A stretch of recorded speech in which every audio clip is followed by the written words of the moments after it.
You believe in what? I believe in wannabes.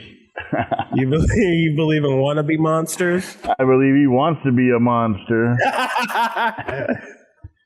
What's wrong, brother? You don't like that move? I fucking hate the King's move. I call it the Queen's move. Hell yeah. I mean, so like, I guess it actually originated in Canada with Crazy George. Oh, okay. And I get it. Michael's broken his arm so many times he can't bend his arm a certain way. And then when he gets into that King's move, it's an arm lock. And, you know, That's bad enough. But that one match that I sent you, since when do you let go of the fucking hand to avoid a pin? When was that created legal? Well, we got it queued up, ready to go tonight. So we'll take a look at that match. Another excellent depiction of the King's move. And I will have to say that probably Devin has the best looking King's move. But, you know. But Devin doesn't really do a full King's move. He did get in that last match that we watched last week. He didn't initially start out, but he would sink to a full. Yeah, I was gonna say he did get all the way down to the knee, but man, I tell you what a busy week this week for me. Real quick, so this weekend we've got the Cal City Arm Wrestling Grip Challenge. This is an arm lifting USA sanctioned event, and it's a Mr. Olympia qualifier. Really? Yeah. So there's actually two parts to this event. So this weekend's going to be stage 1, and July 25th is going to be stage 2, and then the highest pointed lifts from all the competitions around the country, those people will be invited to compete at the Olympia. Wow, man. So I've got that opportunity. Right? And it's something a little different, right? A lot of people don't realize that my wife, you know, is a gold medalist in the 2019 APL World Arm Lifting Championships. No shit. Yeah, she went all the way to St. Petersburg, Russia. No shit. I didn't know that. Yeah, I didn't know that. Yeah, how did she do? How was the experience? What does that entail? All right, so first off, let me tell you this. Russia is absolutely fucking amazing. It's absolutely all right. So when you're flying in, right, and you're landing, and you're looking at the buildings at the airport, it looks like you're looking at the outside of a prison. Right. But you get into the airport and you're in this 5-star fucking mall, 5-star restaurants. They're selling Rolex watches. I mean, it's mind blowing, right? Then, you know, the city. Checking in wasn't the greatest because of all my tattoos. I got stopped. And I got brought. Oh, they might have thought you were part of I got brought into Russian mafia or something, huh? I got brought into a private room, and I was forced to strip down, and they were taking pictures of different tattoos. Yeah. And then I didn't know the exchange rate, right? Oh, sure, yeah. Dollars. So I brought $15,000 American. Well, that comes out to like 10 million rubles or some shit. Yeah. They're like, you have from the time that you get here to the time that you leave, you got to spend all this money. How did it feel to be a millionaire? Right, dude? And a multi-millionaire, I should say. First of all, it's crazy. Number one, tipping is illegal in Russia. Oh, really? Not only is it illegal, the servers will take it as an insult. Really? Yep. So they actually pay their wait staff and stuff an actual living wage over there, or what? Imagine that, right? Oh, damn. Then vodka is like water. Okay, I can see that. It's free. I've heard that. It's free with every meal. They just come over and just start pouring it. Oh, cool. And then the prices in general, bro. The prices, like, so I bought a Rolex, a presidential. Rolex, which in this country, a presidential is like a $15,000 watch. Yeah. I paid $480 American for it in Russia. Legit. You know, that's it. And again, just an amazing St. Petersburg is just an amazing city. So to Autumn. So Autumn left arm wrestling back in about 2017, and she transitioned into arm lifting. And much like with arm wrestling, she was excelling. She was doing really well. So long story short, she got chosen for the U.S. team to go to St. Petersburg, Russia. This was 2019. So she personally, there was 5 lifts. She got 2 gold medals and set 2 world records. And then she got 3 bronze medals. And then Team USA took second place overall as a team. So yeah, man, it was a great experience. What was the world record lifts in? Do you remember what they were? Yeah, so she got the world record in the hub, which she did 47 pounds. And then she got the world record in the Saxon bar lift, which she did 149. All right, damn, dude. I don't know what any of those are. I don't know what a hub is, and I don't know what a Saxon bar is. Okay, so you know what a 45-pound weight plate looks like, right? Yeah. So you know the center of it? Uh-huh. That's called a hub. So yeah. Iron Mind came out with a little handle to replicate the center of a weight, and they call it the hub. So basically, if you can see my hand, you basically grab onto it with just your fingertips, and you lift straight up. Oh, shit. The Saxon bar is and that's just like it looks like a flat bar. I got a picture of it, I think, here. Maybe I can. Is this it here, Ray? Can you see this here? Yeah, that's the Saxon bar. That's the Saxon bar there. So it looks like sort of like a flat bar, and you try to use your grip strength to kind of pull it up and do a deadlift with it. Correct. Heard that. That's pretty impressive, man. So she got the for the women, she got the world titles for a while, huh? Yep. Well, her record still stands. Her 2 records are still there. No shit. That's great, man. And she did that at 118 pounds. Wow. Yeah, she dropped all the way.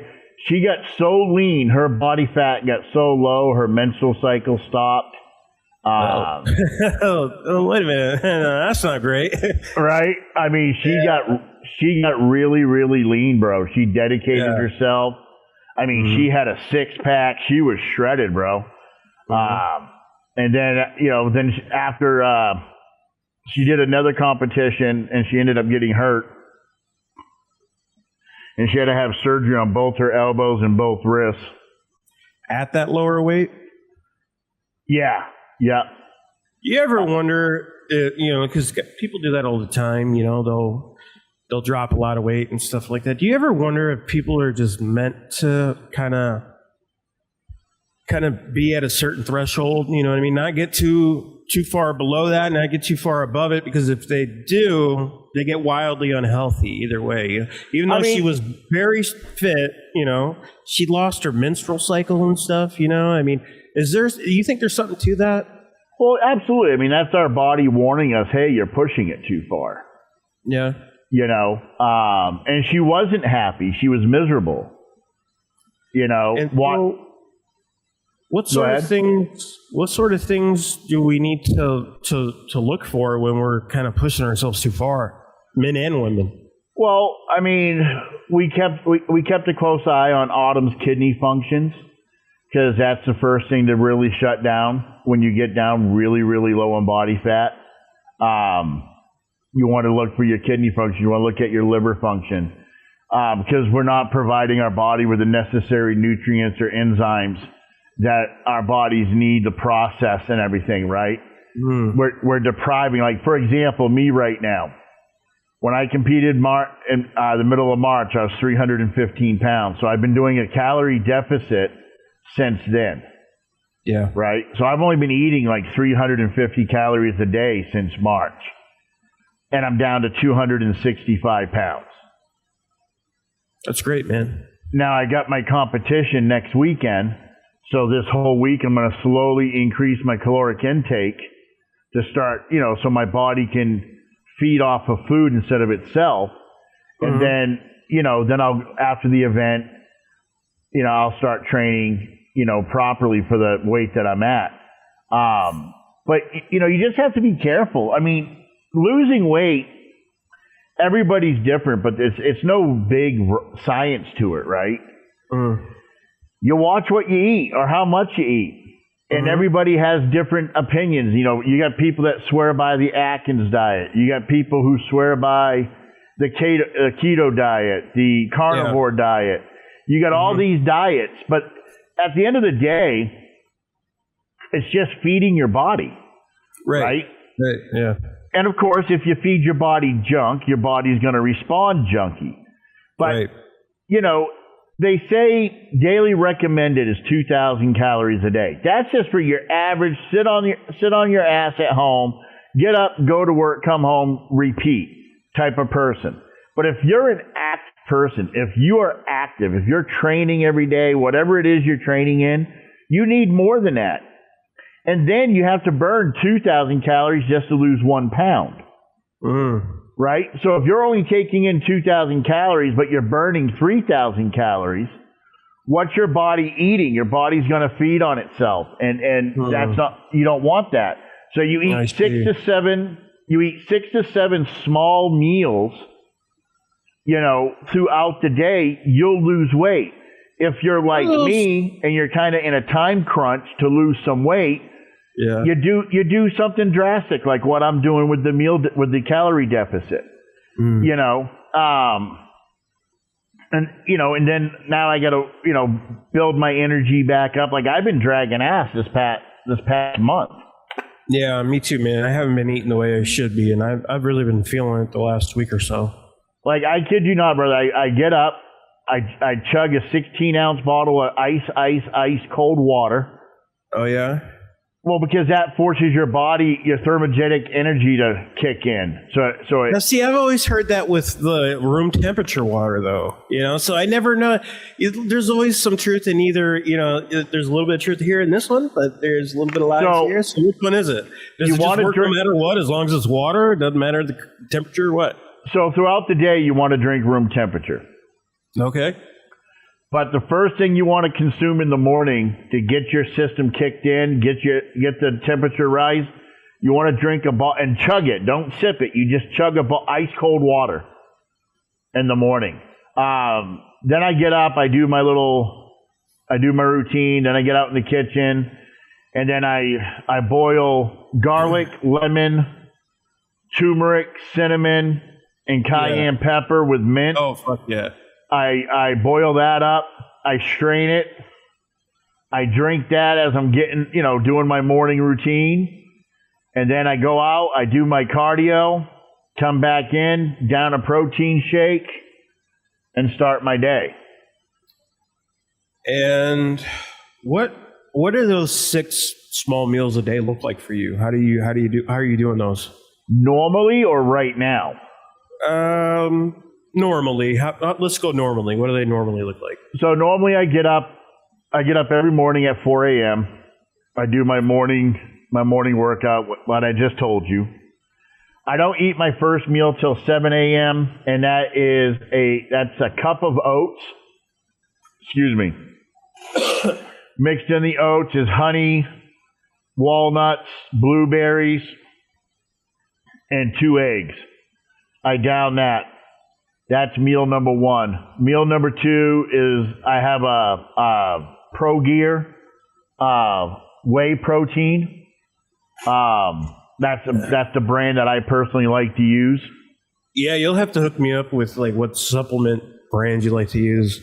Because I got on one time and I ended up getting bone cancer, so I'm not entirely sure that it wasn't from the shoddy fucking right. What you call it? You know what I mean? Because he ended up he ended up not doing that anymore. That whole supplement line. So I don't know. Maybe I got a lawsuit coming. I pretty much use Pro Gear for everything. Pro Gear for everything. Okay. Yep.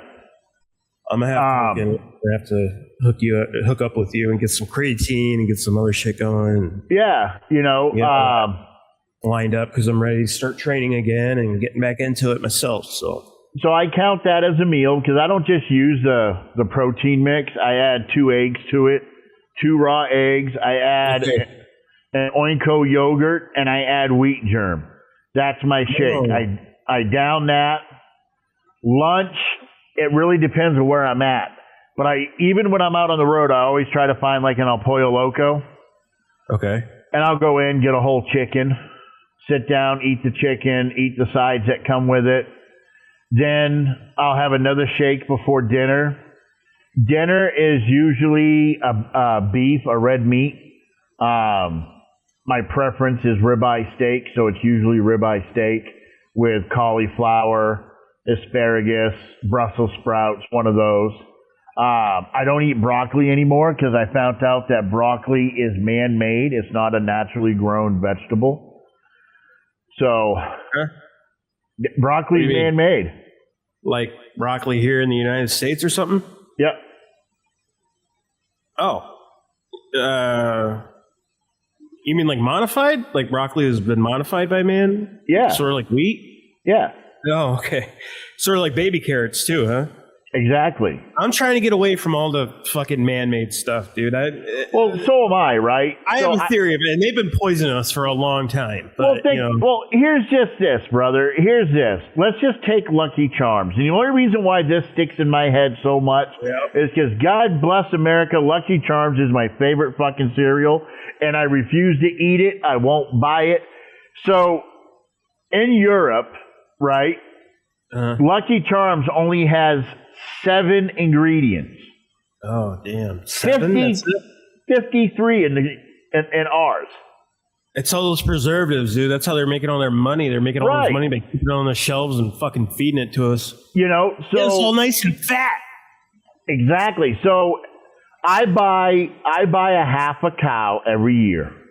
Me and a buddy of mine, we go in on a half a cow, and I end up with about 500 pounds of beef every year. I also go to a farm and I buy 100 chickens. And when they're ready, they slaughter them, process them, the whole 9. I don't eat pork. I do not eat pork anymore. I shouldn't say that. I'm just finishing off the pork that I have, but I'm done with pork after. But I used to buy a pig. A lot of pork either. I used to get a pig every year. We're working on a project out back to where we're going to grow our own vegetables and do all that ourselves. And just get away from... Oh, it's like all breaking down. Hold on. You're back. Hey, what happened? Hey, there you are. Okay, so you're giving up pig. I also don't eat a lot of pig. I personally don't like to eat pig for another reason. They're fucking highly intelligent animals. Like, they're super smart. Well, they're highly intelligent animals. They're the closest animal to our anatomy. Sure, yeah. They just perfect example, my left arm. Skin and stuff, yeah. My left arm, I got into a bar room situation where I got my left arm gouged and I needed to have a tendon replaced. My left arm has a pig tendon in it. Yeah, I know. It's crazy. They're also one of the only other mammals that actually enjoy having sex, like we do. So that's really interesting. But they're also the filthiest animal. They are fucking filthy. That's true. And that's another reason why I don't necessarily like to eat them. So I watched a video. Again, I like watching a lot of documentaries and stuff like that. And I happen to be watching on pigs. And they're showing pig meat after it had already been processed, and they just walked into a random store, grabbed a package of pork loin, and then cut it open and used a high-powered camera, and all you saw was these parasites. And I think I know what you're talking about. I think I have seen that. Yeah, and I'm just like, no more, man.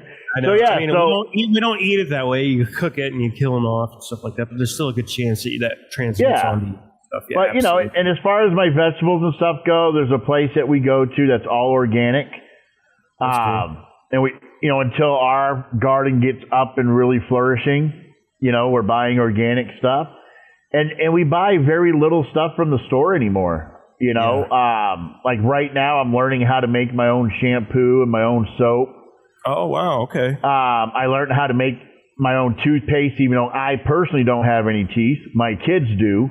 There you go. You got to take care of the youngins, though. So we're making our own toothpaste, and yeah, man, we're trying to get away more and more. We're trying to get away from modern comforts of today's society, if you will. Yeah, for sure. I'm right there along with you. I just kind of had a freak out on my way home from my mom's house. We just had dinner with her and went through my old neighborhood and stuff. And it's there's like no houses there or anything like I used to grow up with. And I don't know. It was just a really weird feeling. But times are changing, and it's what's this? Sharing. Oh, okay.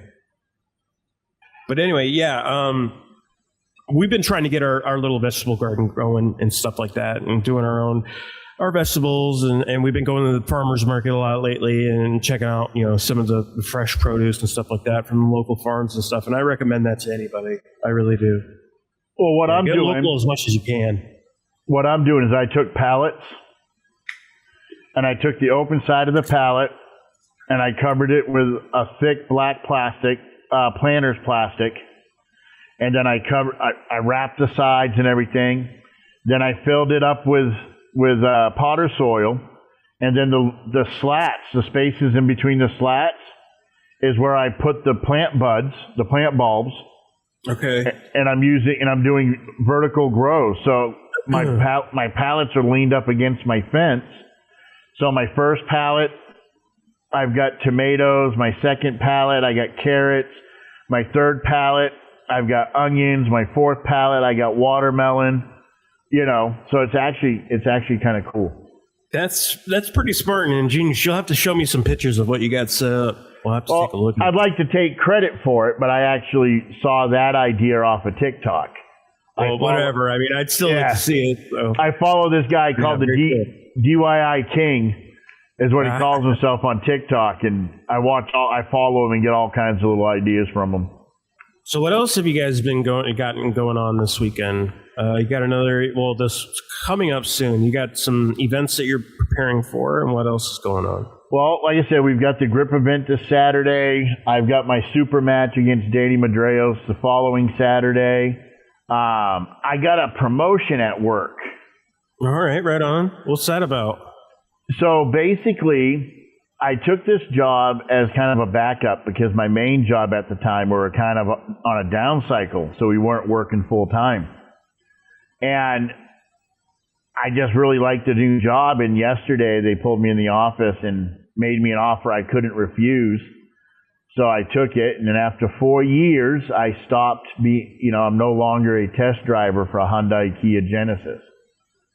Right on, brother. Other than that, man, just like I said, just working, just kind of taking it easy, letting my body heal and rest. And then after this event in Patterson, I'll hit it hard because I plan on winning the U.S. Open in my division. So I plan on hitting. Oh, yeah, I believe you, brother. So I'm believing in you. I think you got this. I think I do too. Bring home another championship, baby.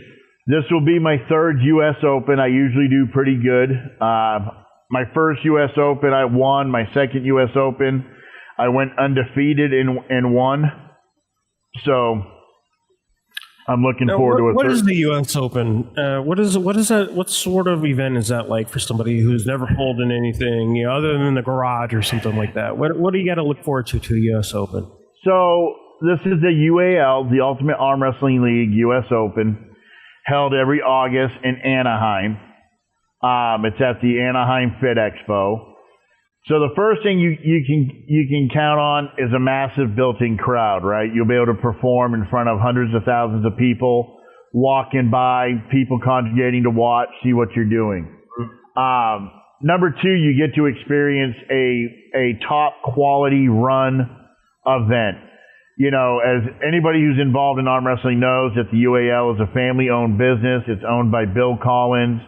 It's ran by his wife Ginger, his son Chris, and his wife. And they just do an amazing job. They have a great team of referees.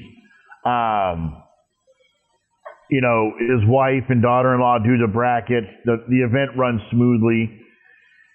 You know, he calls it the U.S. Open. Is it really the U.S. Open? No. I mean, everybody who competes, it's the same people that compete there every year. We're all from California. You might get the straggler from another state here and there. You know, that's kind of, you know, it's funny that I say that because I was talking to somebody else about how arm wrestling has all these different titles. And I was saying, well, they're watered down. You know, you've got the UAL that has the U.S. Open. You've got Sean Hancock that has the North American Championships. Then you've got a Canadian league that has the North American Championships. Then then you get the U.S. Nationals. I mean, there's just so many different organizations that have their own title. Right. It just watered down. I mean, it's just like what we talked about, man. There's too many fucking cooks in the kitchen. Too many. There really is. You know, you got people that call themselves world champions, but are they really world champions? Did they really go to a tournament that had 37 countries? You know, I couldn't tell you, man. Or did they go to a tournament in Alabama that just happened to say World Championships on it? Right. You know, right. And that's, like you said, that's what we were talking about. It's watered down.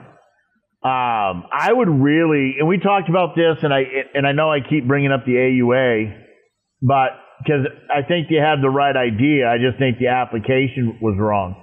Mm-hmm. But I would really like to see the influential promoters of this sport: Bill Collins, Sean Hancock, Tim Talmadge, Greg Sharp, Denise Waddles, Leonard Harkless, Ryan Johnston, you know, Ryan Grondin, you know, really.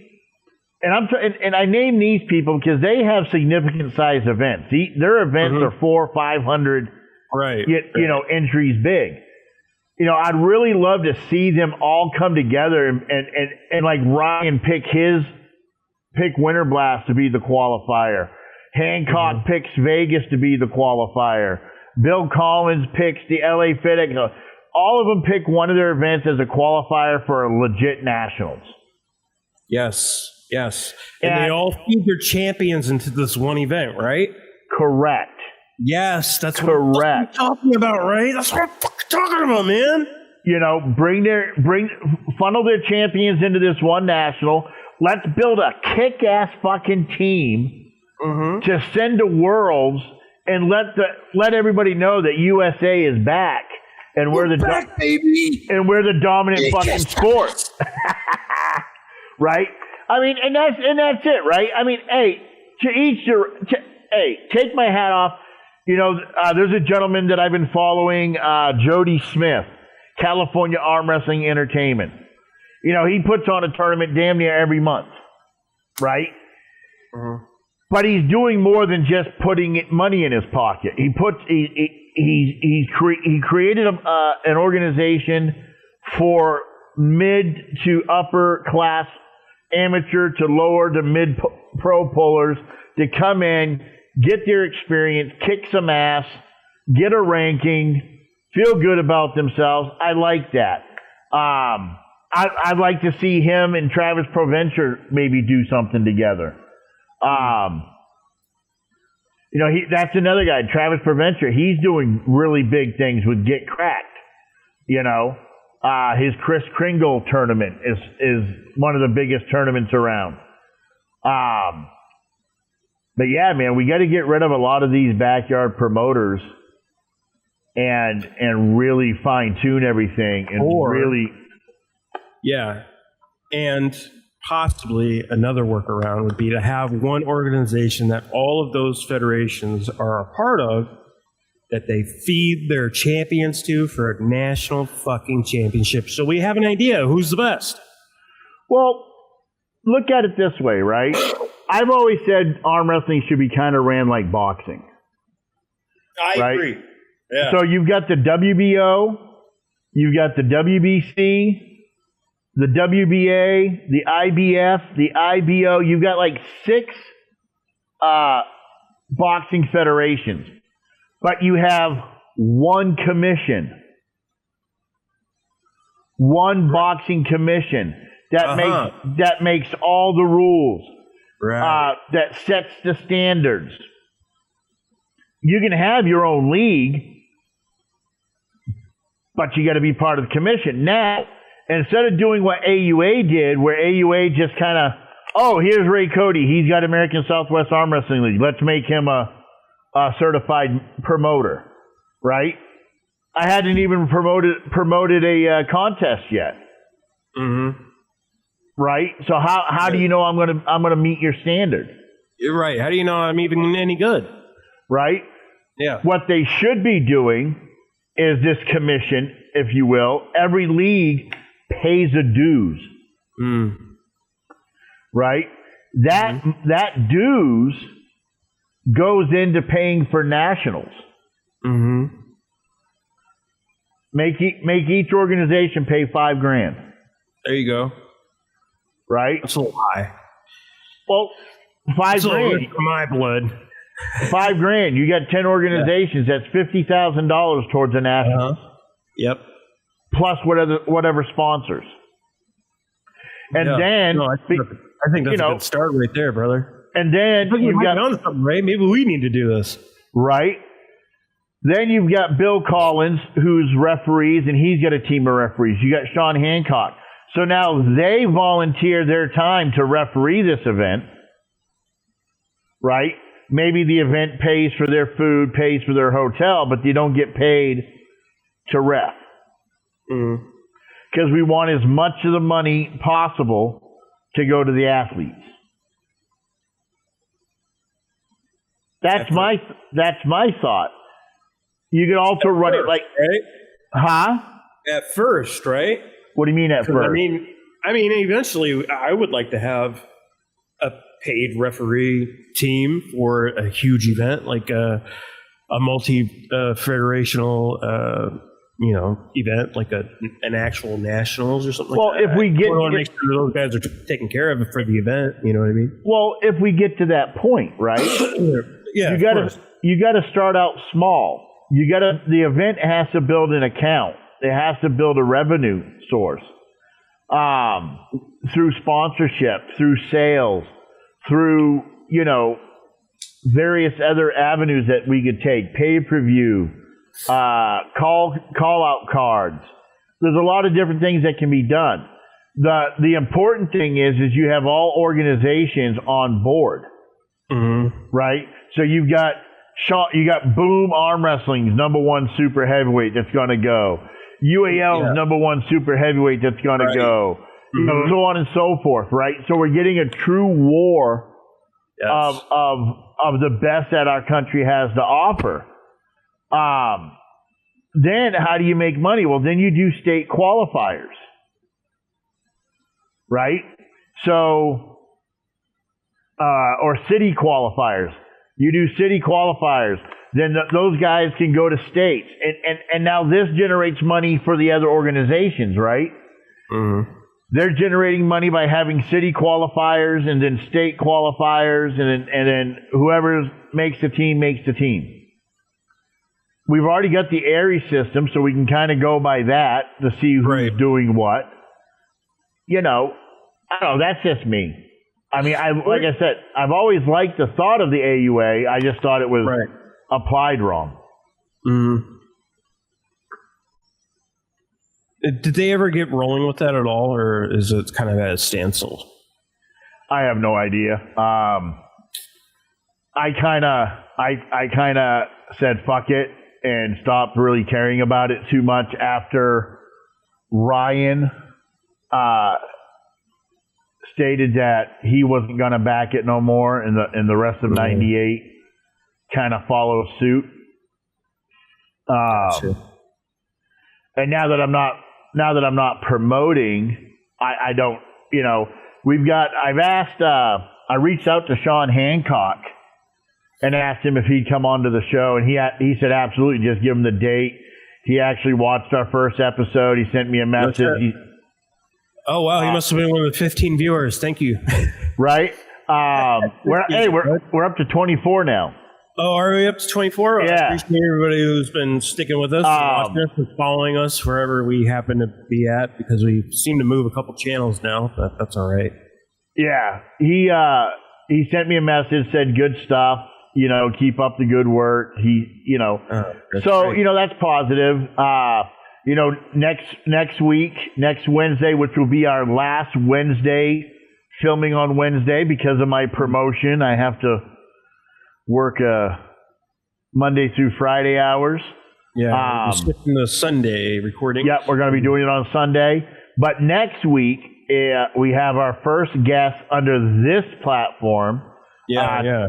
Ted Kaminsky, the Patriot Ted Kaminsky. Yeah, tell us some more about Ted. So I met Ted through 98%. He was the second, I believe, the second or the third person to buy into the 98% franchise. He, shortly after, not too long after, for whatever reason, I don't know the reasons, we may or may not talk about it, but he decided to step out of 98. He had his reasons, and he left the fold. Him and I, though, however, we stayed friends. Ted is a very opinionated person. He's very, very patriotic. He doesn't back down for what he believes in, which I like. He don't care. Like him and I, I guess we're good acquaintances. But we were just, him and I were just arguing the other day over the Netflix Ronda Rousey, Gina Carano disaster. What was the argument over? Oh, basically, I said it was a rigged fight. I said the whole card was bullshit, and he disagreed, and we had our disagreement, and then we're like, all right, man, have a good night. See you later. With the I'll tell you, man, it's kind of hard for me to tell the difference now too, with all these rigged fights that Jake Paul throws. It's like, what the fuck am I even watching? Like, this can't be real. Anything but that Jake, I think that maybe the Ronda Rousey thing was legit. Maybe Gina just doesn't have it in her anymore. But well, I mean, that can be said, right? That can definitely be said. She'd been out of the sport for 17 years. She's 44 years old. She dropped 100 pounds to make weight. Maybe it just took too much out of her, and Ronda was just that. I've never been a fan of Ronda Rousey. Me either. Okay? Not necessarily. I mean, I respect what she's brought to it and the popularity that she's brought for young women getting into it. A couple of years ago when she was massive. Yeah, I mean, my reasons are, so my daughter used to be in grappling, and my daughter used to train with GoCore down in Van Nuys, which is where Ronda Rousey trained, where she got trained by Gene LaBelle. Well, Gene LaBelle was so impressed with my daughter, he actually agreed to train my daughter. And my daughter was so fierce, whenever she would show up to a grappling event, girls didn't want to grapple her, so my daughter would have to compete with the boys and would always play second or third in the boys' league. Well, my daughter went to this one event. She competed in the 14 to 15-year-old boys' age division, and she won. Oh, that's great, man. And Ronda was there handing out medals, and she didn't. Oh, really? She wouldn't give my daughter her medal. She passed my daughter, walked right by her, and gave the next person their medal. So I thought that was kind of shitty, and that's... What? Why? Well, I mean, I don't know.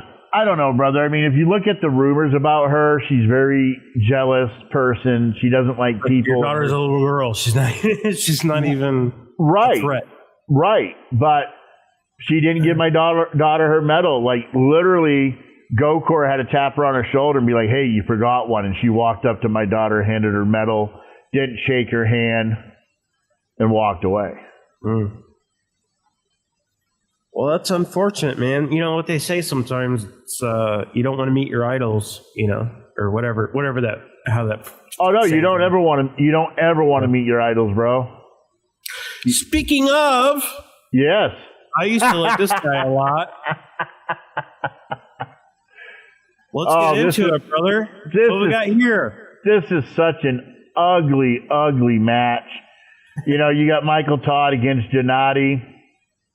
Michael, is loading up. He's getting in his position, going to a rest grip. I'll try not to go too fast, because I've seen this match 100 times. But, so what they're doing now is they get into a rest grip. The referee is making sure their webbing is even, making sure they're squared off, making sure they're centered. Genadi is complaining, which I don't think I've not seen a match where Genadi has been involved in that he hasn't bitched about something. But that makes it a good match because Michael bitches a lot too. yeah, he does. Like that time he got pinned by John Brzenk. No way, bro. And of course they're gonna hit. They're gonna go to the strap. Now you got to ask yourself: was that a professional slip because they both want to go to the strap, or was that was that a legit slip? I mean. So now we're going to go to the strap. One thing I'll say about these elite matches, I appreciate everything leading up because it generally is not over in a couple of seconds. So the 10 minutes of bullshit is kind of worth it, Yeah. Like, this is a really good match as far as entertainment value. Again, I do not like the King's move, and there's going to be something that's going to happen that I'll point out, which somebody can comment and tell me if I'm wrong. But, so they're back in the rest grip. They're centering them. They're getting their webbing even, making sure no one's carving in. There's a lot of power on this table. Here we go. Michael goes right into the bitch move. The King's move. Here we go. He's not all the way into the King's move yet, but he's there. So what you're seeing here, this isn't Michael being so strong that he can hold the guy there. He's in an arm lock. His arm doesn't go past that point. No. Now what the fuck is that? There, He let go of the fucking hand. What the fuck is that? Anybody, any referee, please explain that to me. How is it? Believe it. He can't believe it. Look, he's talking about it right now. How is it fucking legal that you can let go of the hand to avoid the pin? To me, that's just bullshit. I can't agree with this one, brother. I couldn't beat Michael Todd if he was on his deathbed with two broken arms. He'd rip my arm off. I don't care, but this is bullshit. But this is bullshit. Oh, he got it though. Look at him. Yeah, he won. But Jesus Christ, he had to go into the bitch move. Then he had to make it even more of a bitch move by letting go of the fucking hand before he got pinned. What the fuck is that? And again, hey, if I'm wrong, please, but I would like somebody to show me in the rule book where it says it's okay to let go of the fucking hand to avoid a pin. So here they are. They got their 1 minute rest. There's Rebecca Todd rubbing out the lactic acid out of Michael's arm. Genadi's just ready to go.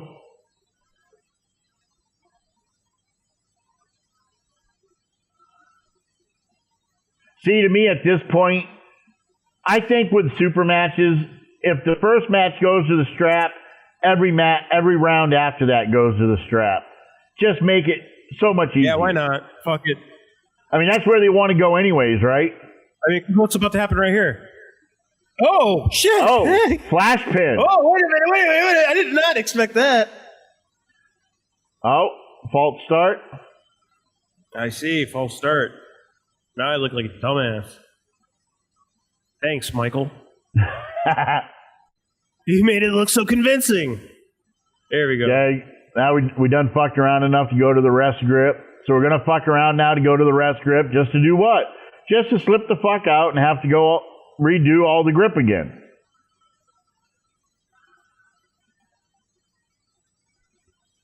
You think we could cut out some of this bullshit by just maybe with super matches if you slip out, or maybe you just start up in a strap? I don't know. Well, here's something new, Michael. Okay, he hit hard, went into a top roll, slipped out. Personally, brother, I think a lot of this, if it's a super match, I think it should just go right to the strap and rest grip. I think I might agree with you on that. Well, it'll take out the possibility of a slip, because at this level, this is where most of them want to be anyways, is, they want to be in the strap. None of them can ever get their grip that they want, so just strap in the rest grip, period.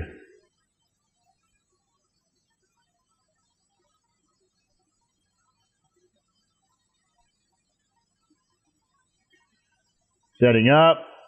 You got Genadi pushing against Michael a little bit. Squaring Genadi up. Closing the hands. Michael complaining. Michael hits hard. He did hit hard. He hit hard as fuck on that time. Applying a lot of side pressure, trying to walk up. So this is where Michael's going to start rising. Oh, he's going to go into the bitch move again. Well, this is a variation of it.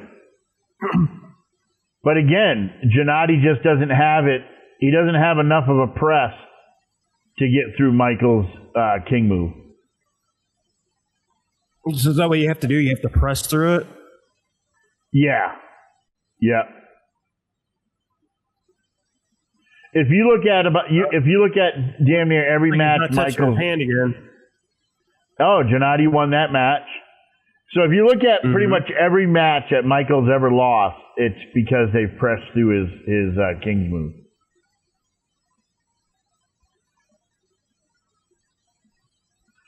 But in this match, Michael didn't really go into his king's move. He was doing something different, and I think that cost him.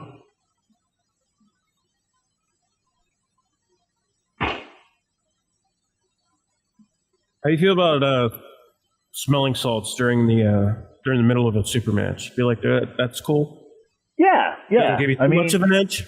It's just ammonia. It's just giving you some adrenaline. Right, it's just giving you a little bit of adrenaline. Yeah. I mean, Christ, these guys are on so much gear. Does it really matter? That's true. Yeah, they are pretty fucking... Michael flash pin with a quick inside hook press.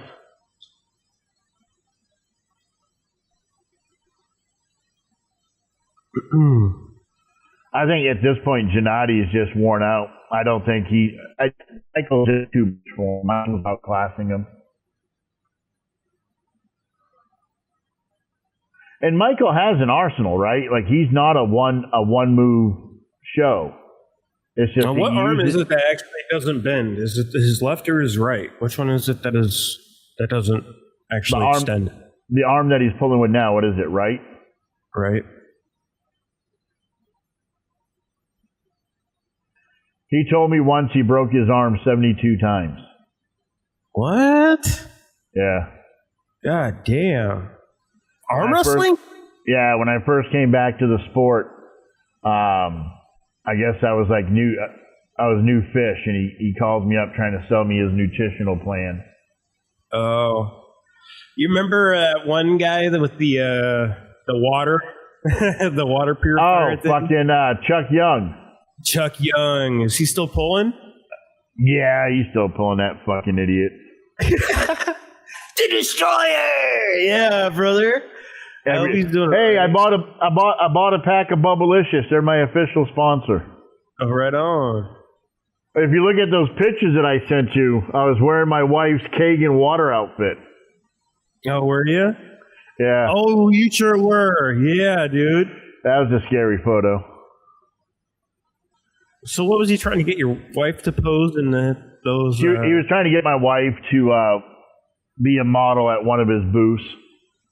What do we got? An elbow foul on Genadi? Yeah. Michael's loading up pretty good. He's hitting pretty effectively. Whoa, there he goes. He's dropping. He's dropping. He's low, baby. He's low. Yeah, he's in the King's move. He's already starting to work his fingers up. But remember, he tried to do this move. He tried to do this half King's move shit last time, and he lost. Like, he's not committing to the King's move, and it's giving Genadi a little leverage on him. Right?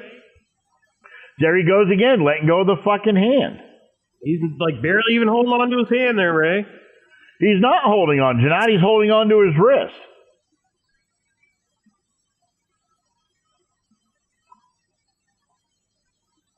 Oh, that looked like a pin. That looked like a fucking pin. That looked like a pin too. But it's just that micro hair that we don't see. Mm-hmm.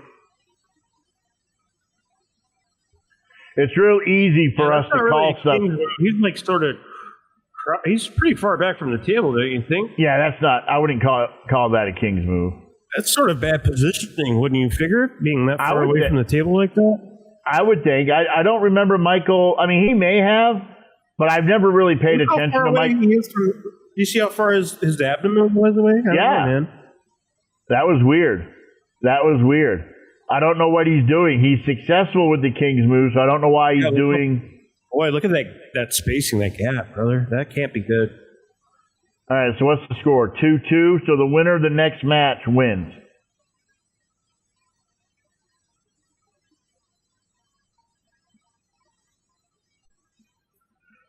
Right now, if I was Michael, I would just drop right into the King's move, and I would wear Genadi out. If I had Michael's ability to do that, that's what I would do. I would, whatever he's doing now with this half squat, shooting his ass out from the table thing isn't working for him. Right. I'm not sure why Michael is opting to go there. And to be fair, this was from East-West 15. East versus West, yep. Which might have been a couple years ago. I mean, a lot of people have said Michael can't compete at this level anymore. Yeah,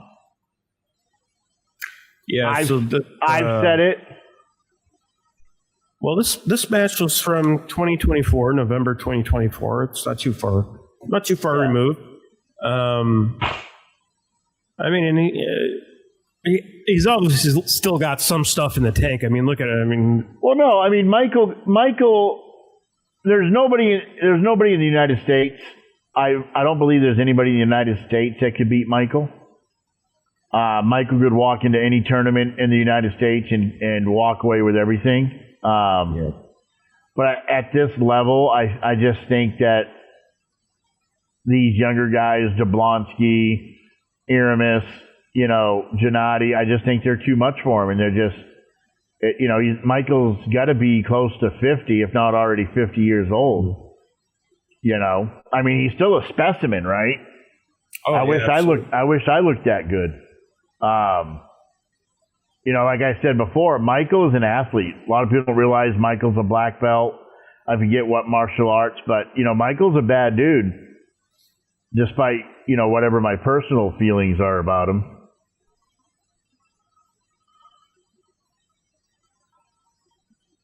And that was a flash pin win by Michael, 3-2. He wins the match, showing that he still has it, like you say, he still has it in the tank. Yes, he does. Woo-wee.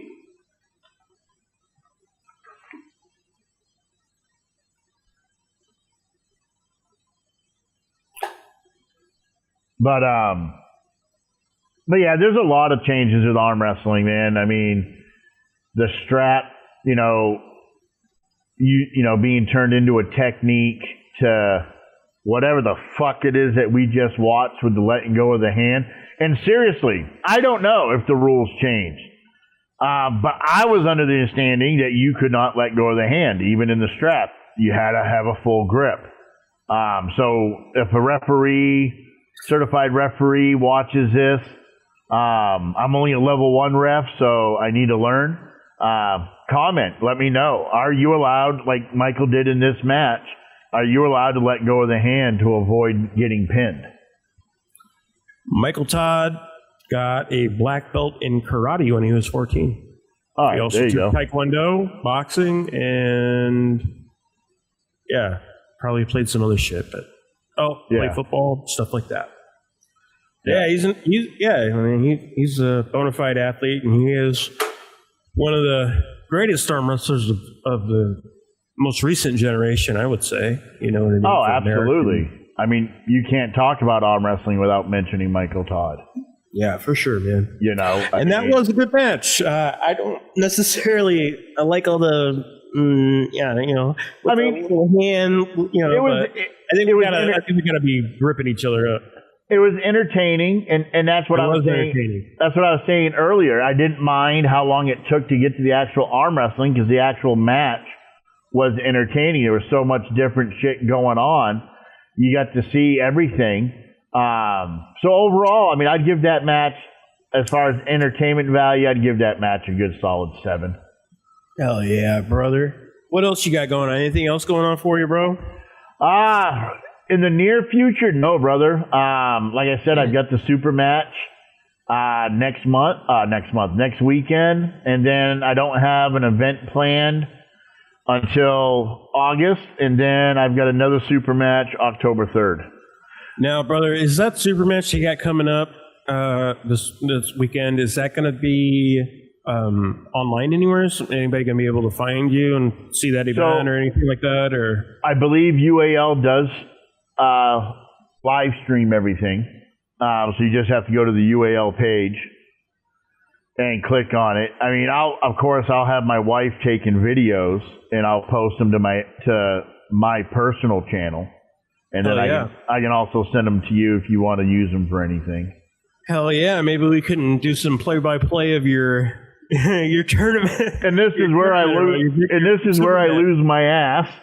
Yeah, brother. And this is where he just fucking ripped my arm out. So I'm going up against Danny Medeiros. He's going to have about 120 pounds on me. I haven't been training, but I feel good. My left arm feels good.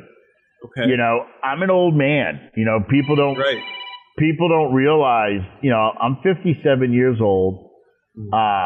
Which isn't old, but I mean, I beat the shit out of my body over the years.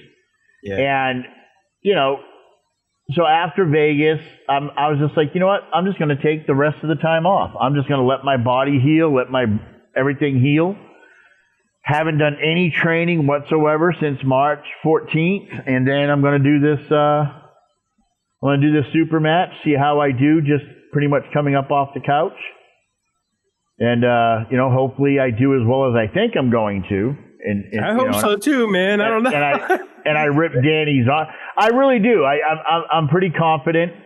I think I'm going to, if I had to make it. It's very unusual for you to tell me that you have not been training for an event. So I haven't. Bro, my hand to God, brother. I haven't. So yesterday, my protege, who's also going to Patterson, April 28th, he had a super match against Danny, the same guy. But he had a super match right-handed. I'm doing left. And Desmond beat Danny 3-0 pretty convincingly, pretty easily. All right, man. So Desmond's going to go up with me. This is going to be his first actual event that he competes in. But yeah, I'm pretty confident, man. I think I'm going to... honestly, I think I'm going to rip his fucking arm off. Keep it up, brother. I want to see that film. You know, even if you don't. Oh yeah, definitely. I mean, Danny. The thing is Danny is very capable of smashing me, right? Uh-huh. It's kind of like I'm like Joe Frazier. He's like Mike Tyson. Two giants from two different generations colliding, right? Uh-huh. I think what I have to do with Danny, I think that I have to be quick off the go. I've been watching some of his matches. Once you separate him from his bicep, he has nothing. He doesn't know how to transition and come out of it. So that's kind of my plan, man. You're man. going to try the King's move this weekend, aren't you? What's that? You're going to try the King's move, aren't you? You know, I actually thought about doing that. I actually did. Yeah, all this film we've been watching, bro. Let's get in your head. If I could just be like, roar. I should try it just to see if I can do it. And get it on. We need to get it on tape at least once. Oh, that'd be funny. Make sure you do this where you don't even, and let go and yeah, all that other happy horse. See how far you can get away with it. Right. But yeah, man, it's just I'm really looking forward to it. I've been wanting to pull Danny for a while. He's been, right now, as far as California Arm Wrestling Entertainment League, he's number one. He's the number one super heavyweight in California. So Desmond just beat him right-handed, and hopefully I can beat him left. I have a lot of respect for Danny, So win or lose, if I lose, I'm gonna walk away prideful and appreciative of Danny giving me a match. And if I win, awesome. My prediction, I made my prediction true. Mm-hmm. And that's about it, man. That's all we got going on till next week, man. Like I said, we got the Patriot, Ted Kaminsky, coming on. Yep, that'll be fun. It'll be good to talk to some guests. We haven't had any guests in quite a few weeks, so that'll be nice for us to kind of have somebody that we can chat with besides ourselves. So, we have a good time. Hopefully other people enjoy us kind of hamming it up every once in a while. But I think we're going to build. I think once people, once the pages, right? Like once the TikTok page and the Facebook page, once that generates more following and more people, I think the channel itself will increase. So, sorry, no worries.